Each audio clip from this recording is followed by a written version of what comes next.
Mas lalo pang umiinit ang kwento ng Sigabo.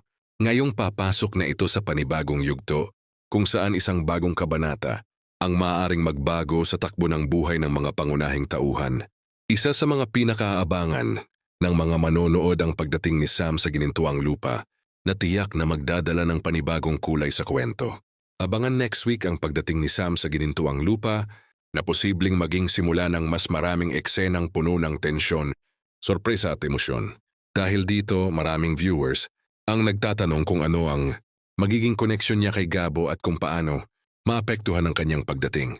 Yung mga taong nakapaligid sa pangunahing tauhan, kisiripi sa pinag-uusapan ngayon, ay ang posibilidad na magsama sa iisang bubong sina Gabo at Sam. Kung mangyayari ito, tiyak na magiging kapanapanabik ang kanilang pagsasama dahil maaring magkaroon ng mga hindi inaasahang sitwasyon at mga lihim na unti-unting mabubunyag habang nagpapatuloy ang kwento. Samantala, inihahanda rin ng Sigabo ang pangalawang yugto ng kwento kung saan mas marami pang bagong karakter ang makikilala ng mga manonood. Tuwing ang kanilang pagdating ay inaasahang magdadagdag ng panibagong konflikt at mga kwentong maaaring konektado sa mga pangunahing tauhan.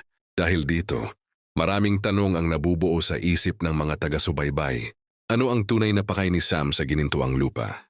Ano ang magiging reaksyon ni Gabo sa kanyang pagdating? Kung tuluyan silang magsasama sa iisang bubong, ano kaya ang mga pagsubok na kanilang haharapin? Kaya naman mas dapat abangan ang mga susunod na episode ng Sigabo, lalo na sa pagdating Ni Sam at sa pagsisimula ng pangalawang yugto.